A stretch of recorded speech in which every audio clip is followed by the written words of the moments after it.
Welcome back to Thorndee Gaming. We're in the Mycenaean campaign, turn 95, and the Empire of Agamemnon is in that uncomfortable middle phase where you've got armies pointed in every direction and not quite enough bronze to run all of them at once. Today we're taking Andros and the Cyclades. We're sitting outside Pharsalos willing the siege timer to move faster, and we've got some hero skill decisions to make that I've been putting off. Let's get into it.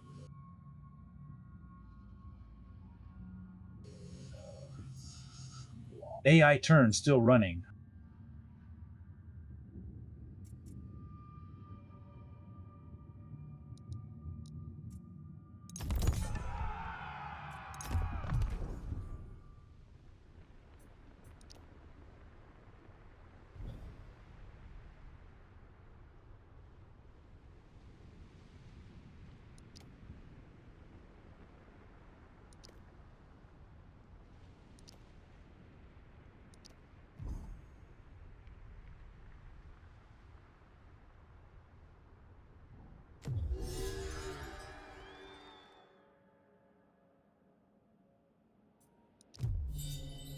Prayer answered. Hephaestus, there it is. The Forge God delivers. Plus 25% gold income faction wide, plus 25% bronze income faction wide starting this turn. That 548 bronze situation, about to look a lot less terrifying. Look at the map of North. Pharsalos, Arni, Dolopes, all still flying. Thessalian colors. That's the war we're fighting up there. The siege is ongoing. The clock is ticking. Castor, our spy, level 14. He's embedded along the Thessalian coast. Pharsalos to the northwest, Petelion and Histiaea still hostile. Castor's job right now is pure intelligence. If Podarces decides to break the siege and push out, I want to know about it before the battle pop-up appears on my screen. A spy at level 14 has enough character points to be genuinely useful for subversion, but for now he's watching and waiting.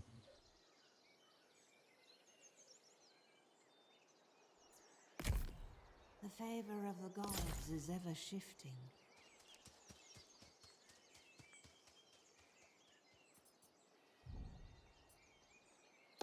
My steps are sure. That is beyond me. Eager for action! You ask too much. Agamemnon's army. 19 of 20 units, the companions, his royal bodyguard, sitting right on the Pharsalos doorstep. 3,084 base strength plus 546 from equipment. That is a serious force. Wide ruling king. Crethon is just up the road, relatively undefended, but Pharsalos first. Pharsalos is the key to the Thessalian campaign. In real history, it was where Julius Caesar destroyed Pompey's army 1500 years after this story, which the Greeks already knew it as a strategic choke point. Lord of men. To victory! Right now, it's being very stubborn. Man the gates. Let my enemies beware. Check the defenses. Awaiting orders. Everlasting glory.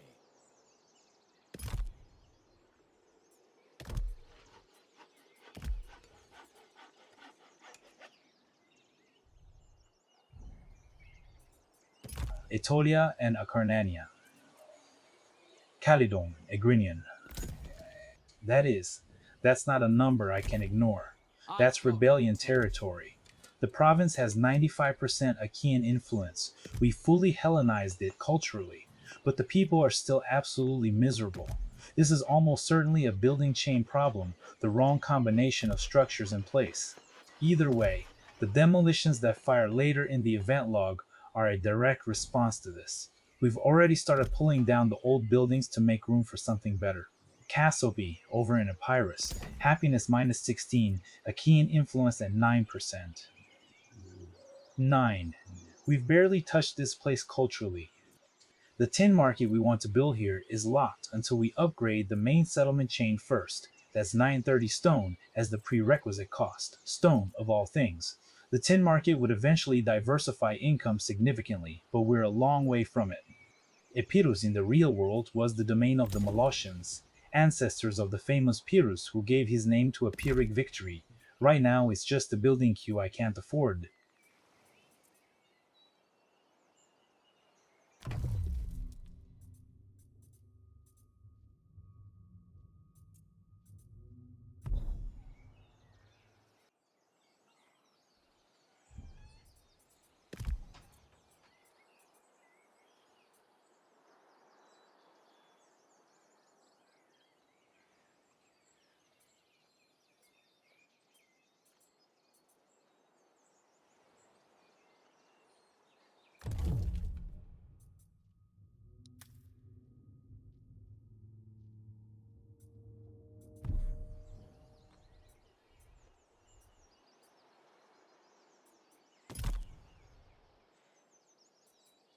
Heartland check, Mycenae, Mycenae, Corinth, Stymphalos. Growth at 535 of 810, moving, but the happiness is 38 and falling at -3 per turn. That slow bleed becomes a problem if we don't address it soon. Corinth historically was one of the wealthiest cities in the ancient Greek world. It sat at the crossroads of the Peloponnese, and the famous Diolkos portage road let ships be literally dragged across the isthmus to avoid the long sail around Cape Malea. Right now it's a building queue entry and a 3% happiness drain.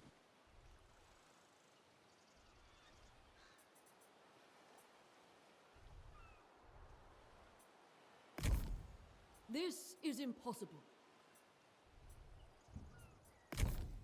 Those who oppose me meet Hades. Northern scan.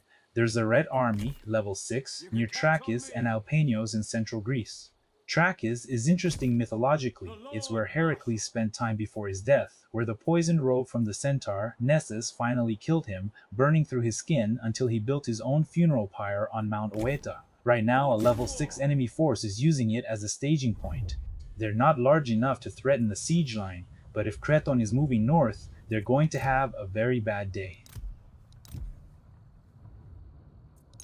Kill the lot!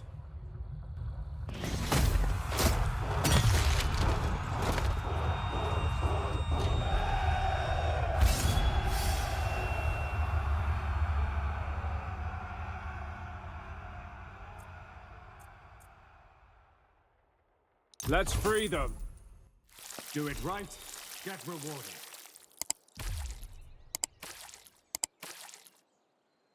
Speaking of Crethon, let's look at his kit. Level 10, Archer, Skirmisher, Parthenopaeus' shield, renowned slingers, and a golden cup.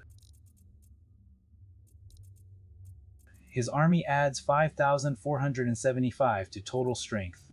Armor 40, range 180. That's a long-range archer specialist with decent protection.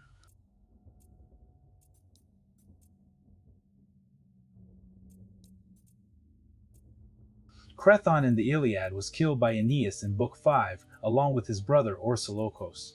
Both were sons of Diocles from Phaerae and Thessaly. In this campaign, he's very much alive and about to make a decision that will shape how we fight for the rest of the northern campaign. Here's the skill point. 1 point to spend.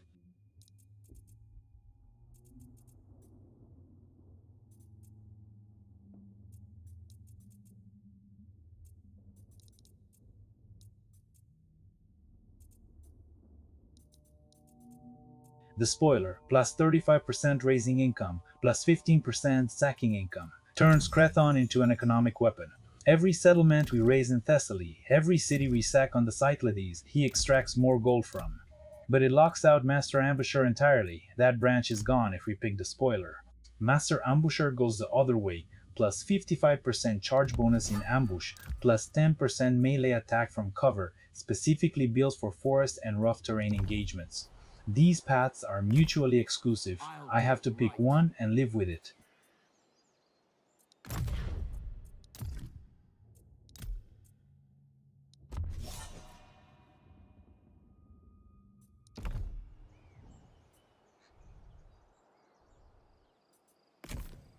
I've got what it takes. There's an agent doing Venerate the Ancestors at Corinth, 100% success, free Achaean influence in the province. That's a no-brainer. Meanwhile, Crethon's skill. The argument for Despoiler is this. As we push north into Thessaly, we are going to be raising settlements we don't want to hold. Cranon, Arne, maybe Dolopes.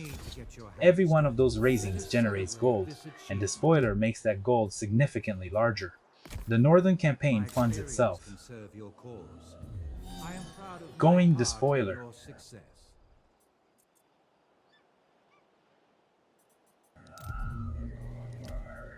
The event log.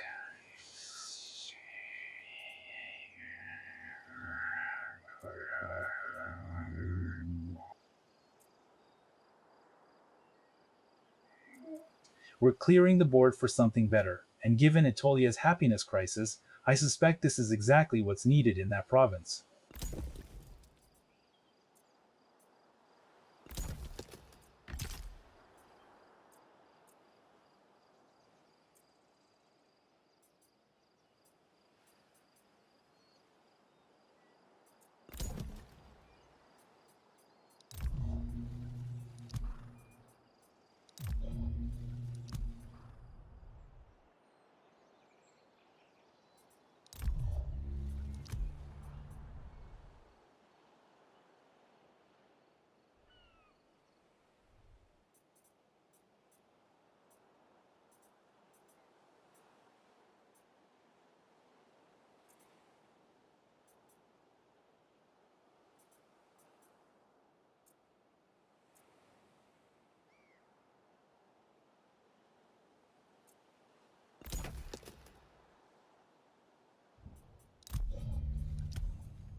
Barter expired with Minoa. Annoying but expected. The world keeps churning. Arachthos and Dolopia. We hold Dolopia, that's ours. Cassiope, Necromantion, and Brachos are all enemy controlled. Achaean influence at 9%, same as Cassiope itself over in Epirus. The Necromantion was a real place. The Oracle of the Dead at Ephyra, where Odysseus in the Odyssey was said to have descended to consult the shades of the fallen. Right now, it's an enemy settlement in a province we can barely project into. This is a long-term objective. We're not touching it this turn.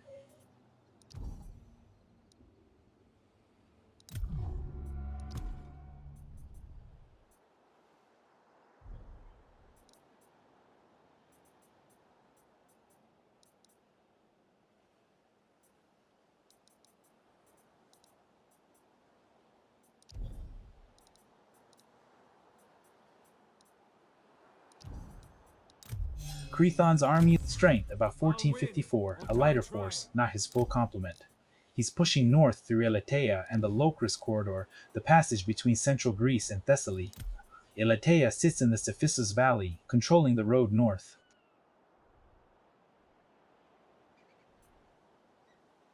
When Philip of Macedon took Elatea centuries later, the Athenians panicked at the news. Right now, Crethon is using that same corridor to approach the Pharsalos theater from the south, covering the western flank while Agamemnon holds the siege.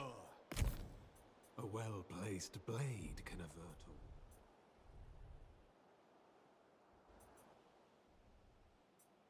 Now we're at the interesting part. Andros and the Cyclades.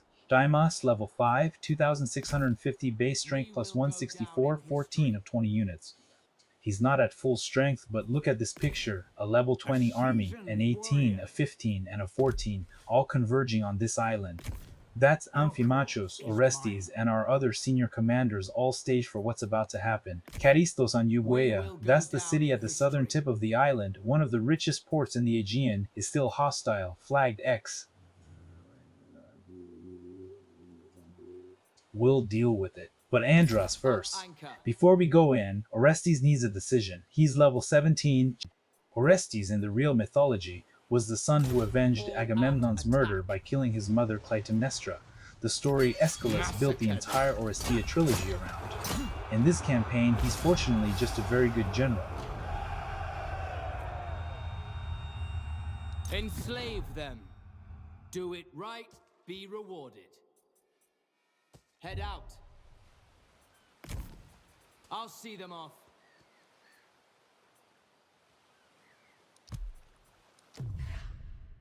There's also Master Ambusher being considered here. Plus 55% charge bonus in ambush, Plus 10% melee attack in ambush situations locks the morale variant. Orestes has armor 113, morale 90, melee attack 52. Those numbers are outstanding for a hero this level. But pivoting him to an ambush specialist when his whole army is built around chariot charges feels wrong. Master Ambusher is good. Reinforced chariots is better for what he's actually doing. We're going chariots.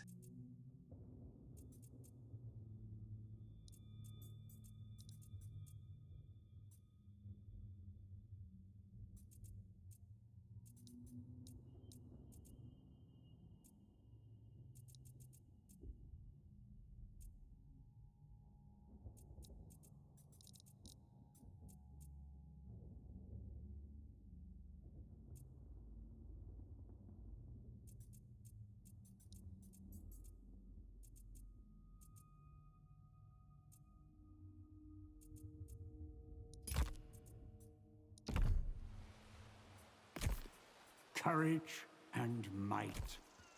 For glory. Staunch in defense. Bring me victory!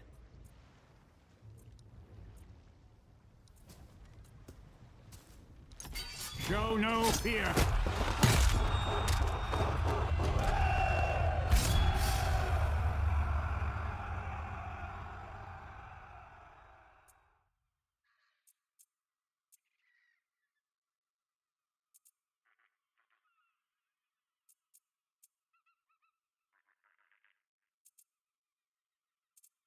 Free the prisoners.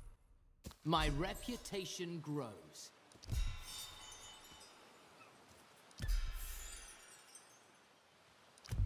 Now this is a moment. Stolen from the enemy. Great deeds. Paris's await. Leopardskin, awarded to Arcesilaos. 10% battle speed, and it grants the stock specialization. Paris, Prince of Troy, wore Leopardskin in the Iliad. Book 3, he comes out for single combat with Menelaus wearing that garment. He's the man who started this entire war, who took Helen, who loosed the arrow that would eventually kill Achilles. And his leopard skin is now on the shoulder of one of our Mycenaean heroes. That's a trophy. Stock specialization means Arcesilaos can approach at reduced detection range, opening up ambush positions that would otherwise be impossible.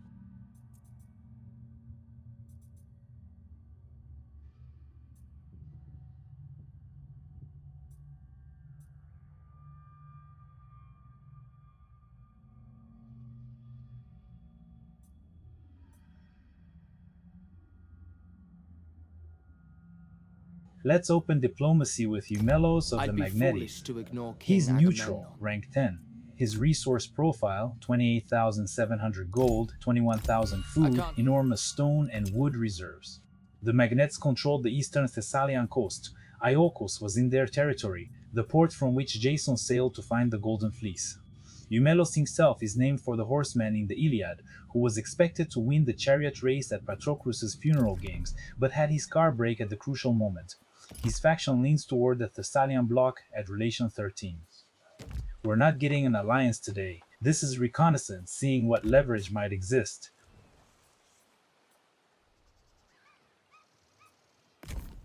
Unwavering loyalty.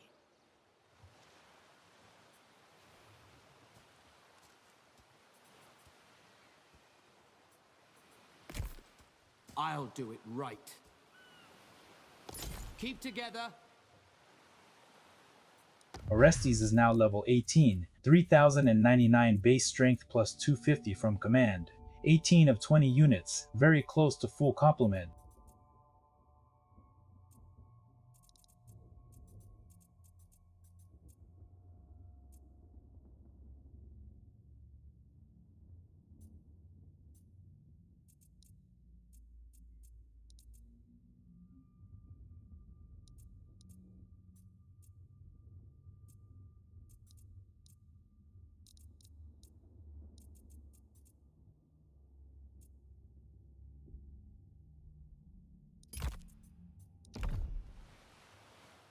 He's positioned around Andros, and I Charistos on know my Euboea duty. is still sitting there with a hostile X on it, waiting its turn.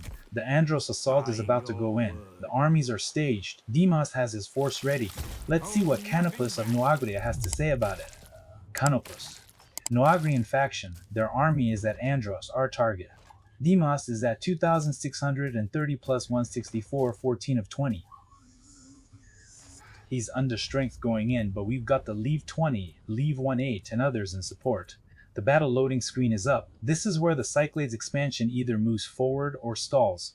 Andros is the second largest island of the Cyclades, a wealthy Aegean settlement. The island had mythological associations with Dionysus, god of wine. There were ancient traditions that on feast days the island's springs would run with wine as a divine gift. The Noagrian defenders currently inside are not going to receive any divine gifts today. Battle's done.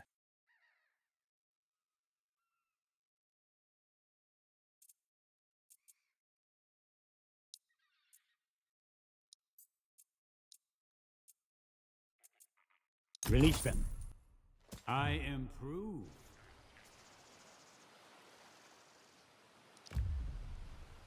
And that's how it's done.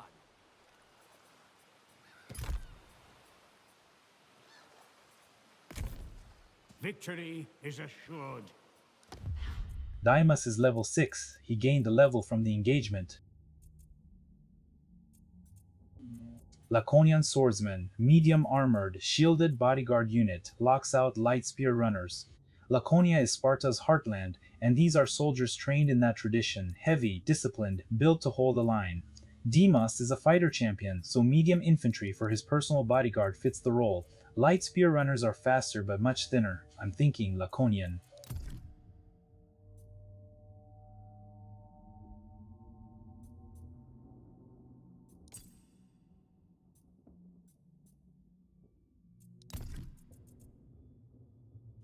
Skilled offense is also sitting there, plus 8 melee attack specifically to the hero unit. That makes Dymas himself more dangerous in direct combat, but it locks out the Protector's branch. Further up the tree, Aeginian runners and axe champions are the next fork, fast light runners from the island of Aegina versus heavy shock axes. That's a decision for later levels. Right now, Laconian swordsmen for the bodyguard durability, and then skilled offense on top to sharpen Dymas personally. Both paths are good.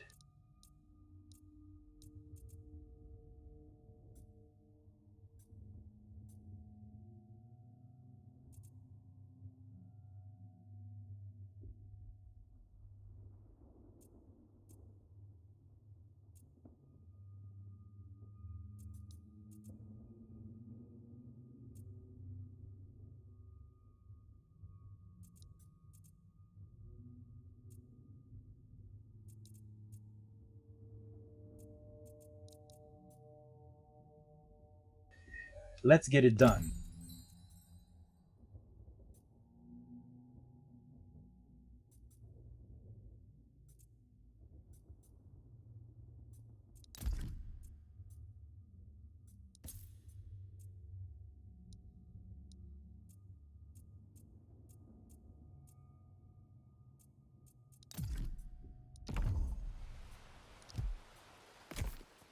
Great deeds await.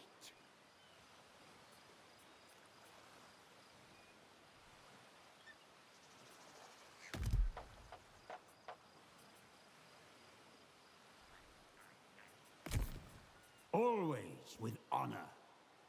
Be their doom. Look at that resource bar. Take what you can. That is exactly what the Cyclade strategy is supposed to do. Small islands, relatively rich, taken faster than the Treasury can drain. Northern Cyclades is now the picture. Hydrodessa, Mykonos, Syros, all flying hostile colors. All of them are targets. The operation is open and it's paying for itself.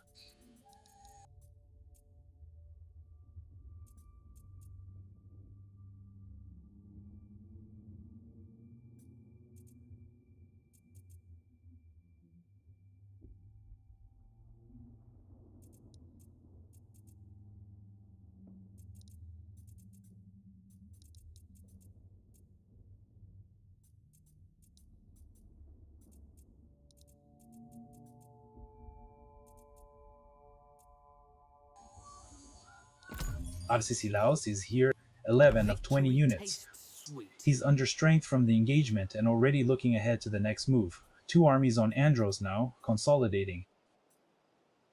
Marathon is visible on the Attic coast, the plain where the Athenians stopped the Persian invasion in 490 BC, where the messenger Phidippides supposedly ran to Athens to announce the victory before dropping dead. In this campaign, it's just another piece of the Attic coast we've held for several turns.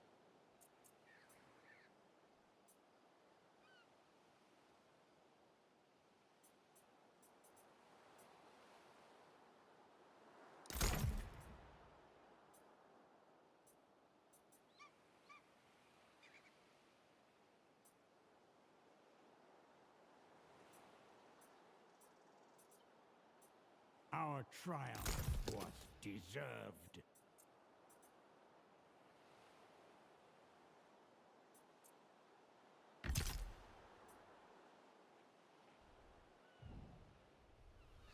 Down in the southern Cyclades, Teucer, level 6, 20 of 20 units. Full strength. Teucer in the Iliad was one of the great archers of the Achaean camp, half-brother to Ajax the Greater, shooting from behind Ajax's enormous shield. In this campaign, he's our southern island commander. Melos, in particular, will become infamous centuries from now as the site of the Melian dialogue, where Athens delivered one of history's most cold-blooded ultimatums.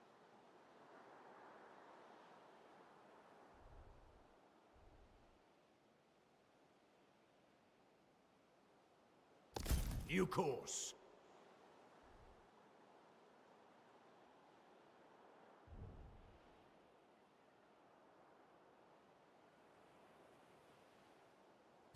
Horseman.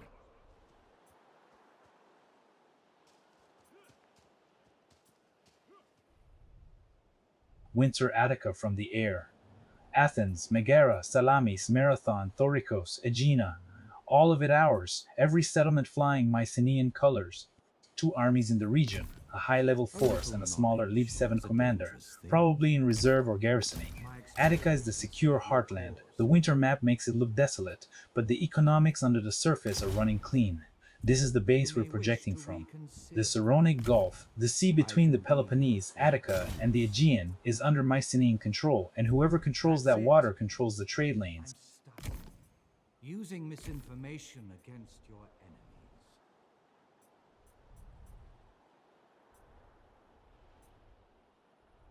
Swear with us.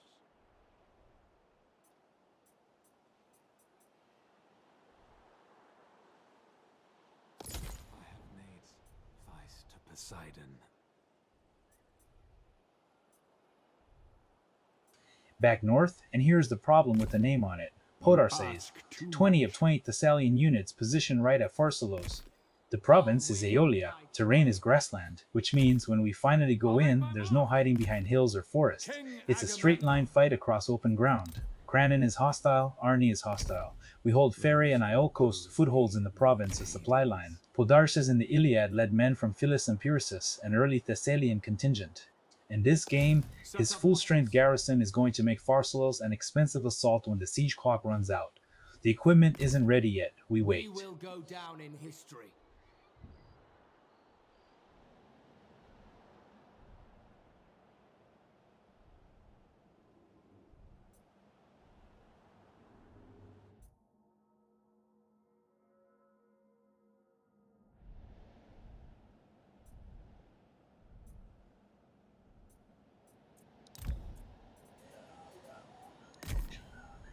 Agamemnon at 1227, Dymas at 1130 after today's engagement, Ajax at 1250. Always outclassing Amphimachos the at 1401, that is our highest roster strength hero. Then Orsilokos at 707, Eurymedon at 248, he's barely active, a very junior figure. Crethon at 603, Orestes at 1241, Amphimachos is level 20, 2881 plus 250 in actual army strength, armored chariots, heavy spearmen, the full veteran loadout. If Amphimachos and Agamemnon both go into Pharsalos when the time comes, that city does not survive the turn.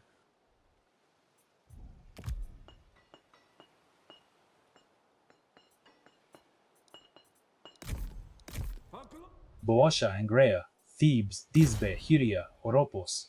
Growth at 1,348 out of 1,350. We are 1 point from capping this province entirely. Happiness, 65. Achaean influence at 49%, just below the threshold. There's a sanctuary of Ares here as well. Ares, god of bloodlust and savage combat, the chaotic face of war, very different from Athena's disciplined strategy. Both are useful.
In mythology, Hippomenes won Atalanta's hand by dropping golden apples given to him by Aphrodite, distracting her during their foot race.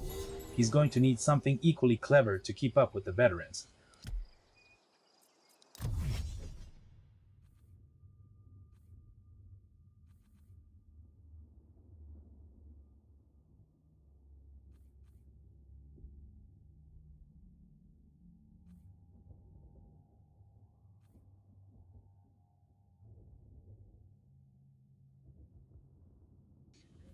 Royal decrees.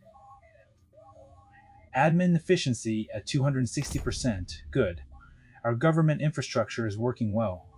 Fleet-footed might is one of the options sitting here, plus 1.8% melee attack to all light infantry faction-wide. It sounds small, but it touches every skirmisher, every runner, every light unit across the Empire in every battle. Whether that's worth approximately 800 gold depends on the proportion of light infantry in our armies, and we run a fair number of them. It's a passive upgrade, worth queuing once the higher priority expenditures are done.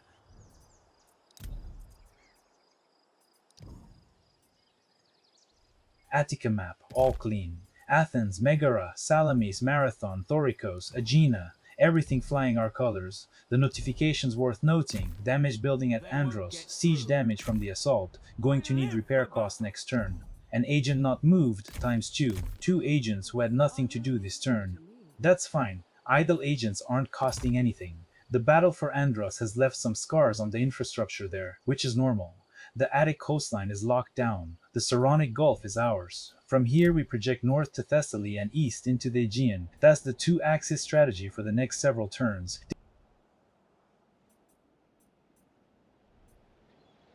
I can make your enemies disappear.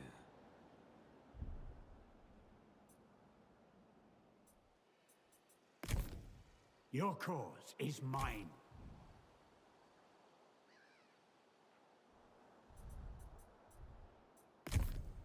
Everlasting glory.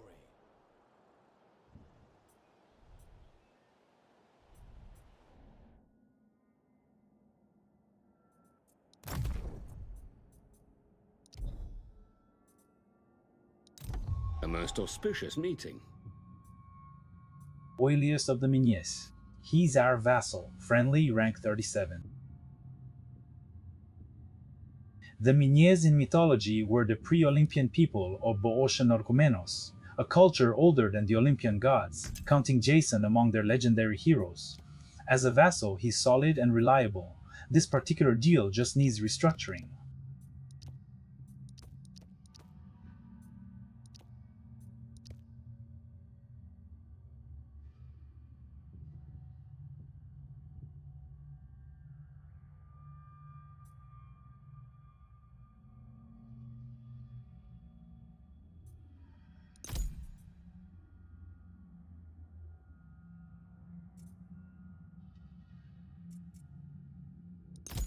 Certainly.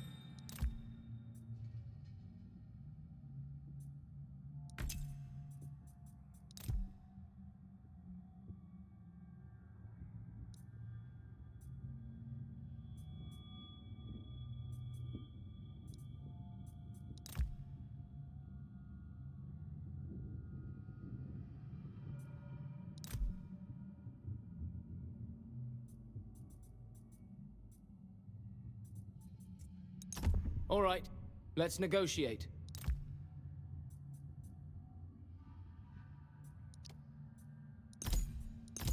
Seems fair.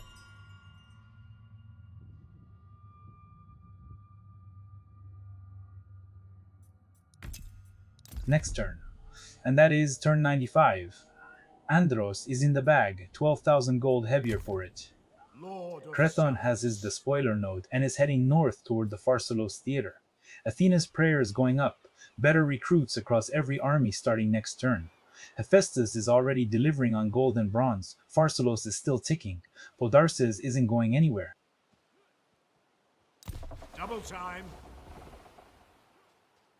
If you're enjoying the campaign, hit subscribe and catch turn 96 when it goes up. The siege clock moves Cut the closer. wave.